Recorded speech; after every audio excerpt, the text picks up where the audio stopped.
So here today we're talking about how to write website copy. It's a big subject, but I'm just going to give you 6 tips. I was going to do that, but it's kind of that 6 top tips on writing web copy. And I am going to be giving some links and ideas as we go along. And as I said earlier, you can catch all of those on the YouTube replay, which will be live about half an hour after the show.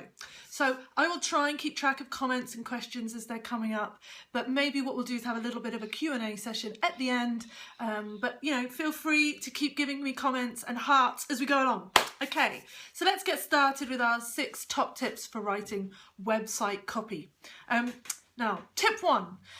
The most important thing to remember is that copy comes first. So copy should precede design. Now, I know there's some designers on the line here, but on the line, is that right? On the scope. Now, it's in my opinion that copy should always inform design rather than design informing copy. And what I mean by that is it's very difficult to architect a site and to plan the number of pages you're going to have and to pick out your templates until you know what you want to say and what your messages are and how much room you need to say those messages. So these days, you know, a lot of sites are based on templates, especially if you're using something like WordPress or Squarespace or Wix or Weebly. You know, you're choosing a theme, a rough grid, and then you're putting your content into it. So yes, it's a great idea to have a rough idea about which theme you're going to pick, but I wouldn't start the design process until I had my copy deck or my copy all ready to go. By all means, start thinking about your branding, your logo, your colours, your font choices, your photography. But you know, what I find sometimes is if you're as a copywriter, if you're told to fill this hole with copy, you write to fill the hole. You don't write to get the message across. So message should come first. So write copy that communicates the message you want to communicate and then design around it. So tip 1 is that copy should inform design. Okay, tip 2, planning. Now, most people I know just leap straight in and start writing copy. And that's actually not the best way to do it. Tip 2 is to plan your copy. Just a little quote here from Nikki, who's a designer, and I think it's quite useful. This is my biggest issue when it comes to designing sites, clients not having copy ready. Excellent. Nikki McKay is a great designer. And yeah, I find that most designers are extremely grateful when you hand them a copy deck because it means they know what they have to work with. Now, of course, there's going to be some room for manoeuvre and I might have to rewrite a few bits here and there to fit into the design, but ultimately they need something to begin with. You know, they can't just pull the design out of their air or pull the structure. And I think structure should be planned by your copywriter. So back to my point 2, which was plan and map. So the next thing you need to do is plan out your navigation, plan out your site structure. And there's 2 blog posts on my site, which I think you'll find super useful. One is called How to Build a Very Nice Navigation.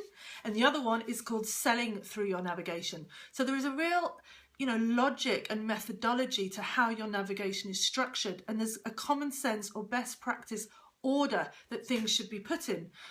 So, you know, read those blog posts. I will put them in the YouTube links. And there's a great tool that you can use, which I love, called SlickPlan, slickplan.com. And it helps you sitemap your site. So create a structure for your website. And it's great because you can move pages around and change things around really quickly and easily and get an idea of how many pages you need and how much copy you're going to need for those pages. So tip number 2 is plan your navigation. A few things I always think about with navigation. I made some notes here, so let me refer to them. Here's my notes. I think you need a home button. I know a lot of people get rid of their home button because they say it's obvious, click the logo, but hey, it's not obvious to everyone. My mum wouldn't know that. So put a home button in. It's only 4 characters. Come on, you can fit that in. I don't think you should have any more than about 8 elements in your primary navigation. I think 8 is about as much as the eye can take in. So if you need more than that, you're going to have to go down to its secondary level. You're going to have drop downs. I think contact should always be the last element in your navigation. Most Western cultures read from left to right. So on the right hand side is generally where you put your call to action, your thing that you want people to do. So I think contact should be last. Lots of people put their blog last, but no, I'd invert those and have blog and then contact. I think when you're having drop downs, you have to be really careful that the top element is an index to those drop downs. So if you're having a page services page, you know, on the services page itself, you should have links to all the sub pages. So, you know, just really think about the content you need and think about the 3-click rule. It's a bit of an old hat one, but from your homepage, I shouldn't have to click more than 3 times to find the content that I want to find. If I have to click more than 3 times, I probably won't, and I probably will never find it. So, you know, keep your most important content as high up in that site hierarchy as you can, and don't make people click, click, click, click, click. Also, don't create a new page unless it really needs it. You know, we have expanders now, we have tabs, we have all sorts of elements that can keep people on the same page so they don't have to go off to another page, because, you know, pages take time to load, people are busy, so if you don't need to move them to a new page, don't do it. Keep them on the page they are. So lots of people create as many pages as they can because they think every page is another ticket in the SEO lottery, and they're right, but you don't want to just create content just to please the Google gods. It's always humans first and Google second. So tip 2 was plan and map. Let's move on to tip 3.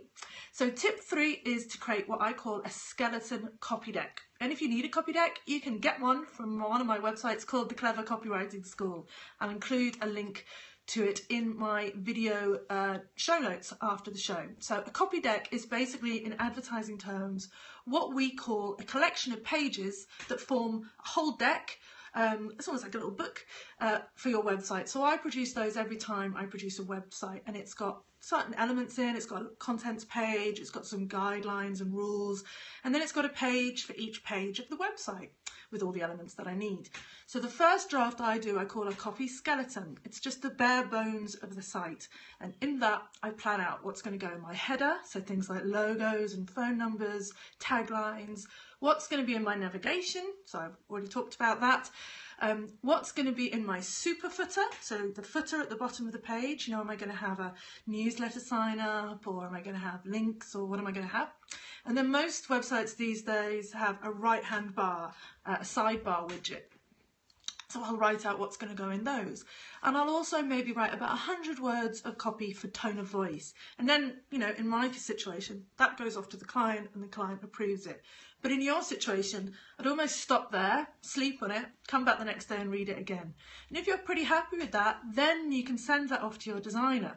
And your designer can actually start building the framework because they've got the nav, they've got the footer, they've got the sidebar, and they know how many pages they need to create. So while you're writing the rest of the copy, the designer can start work. So that's good. So that's tip 3, create a copy skeleton. So don't launch into writing all the words, just create a rough outline of each page, what's roughly going to happen on them, what's going to be in the footer, what's going to be in the sidebar. Tip 4, flesh it out. So in tip 4, what I generally do is I go through and write all my copy in bullet point format first. So I just bullet out roughly what I want to say. So I've got this service and I want to mention that it's great, that it's affordable, that it includes this blue shiny widget and this pink sparkly widget. And I just put everything out in bullet points. I don't write any full copy. I just get my facts on the page.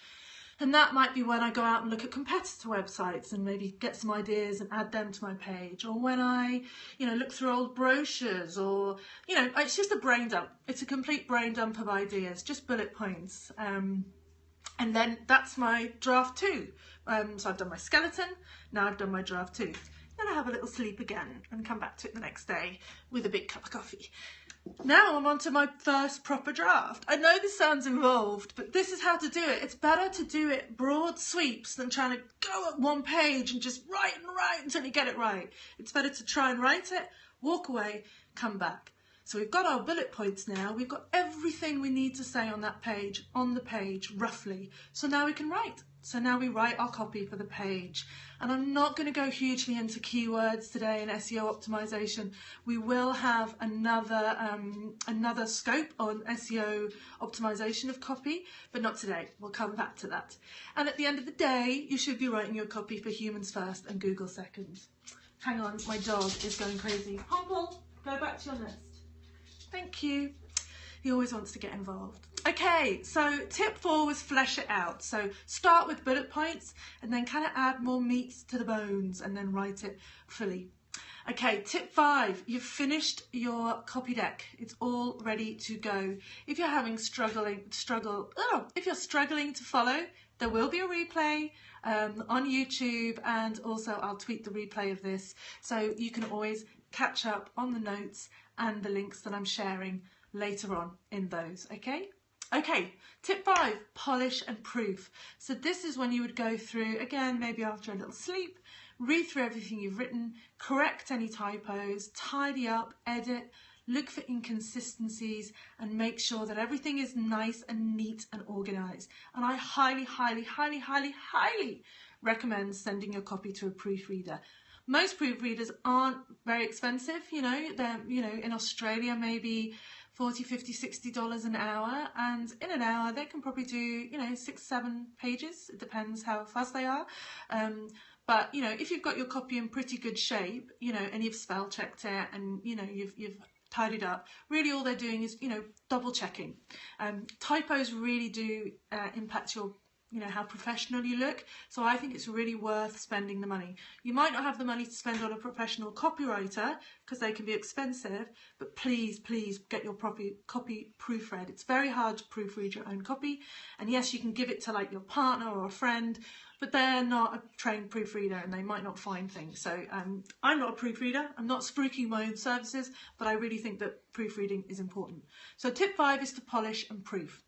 Now this stage is when you can drop the content into your site, whether you're doing it yourself or you're handing it over to a designer. And tip 6 is to be prepared to tweak and tidy up.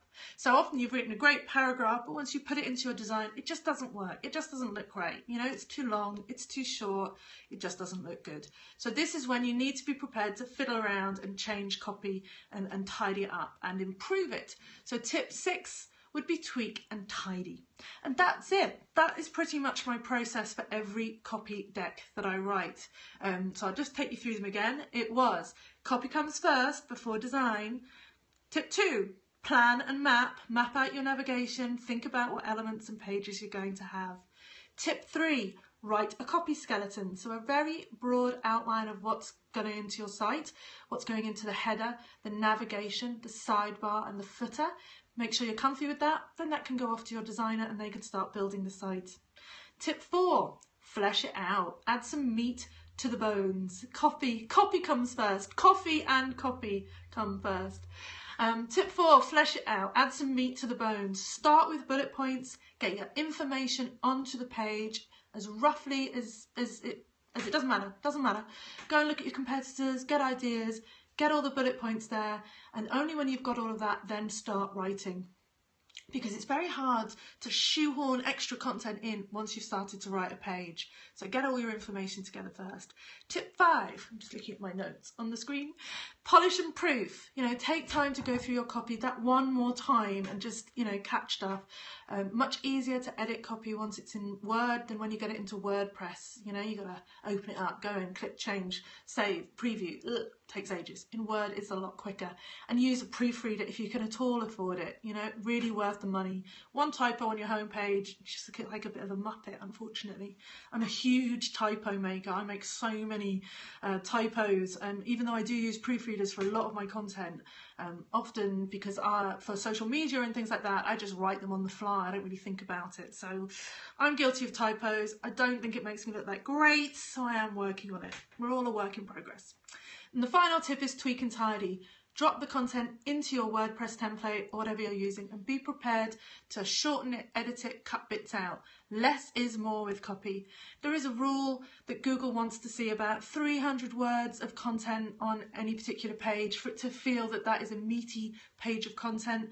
But people might not read all of that. We'll have another scope soon on how to make your copy as readable as possible and scannable as possible. So we'll come back to that. So that's it, guys. Those are my top 6 tips. Well, there were 6, weren't there? Yeah. On how to write your website copy.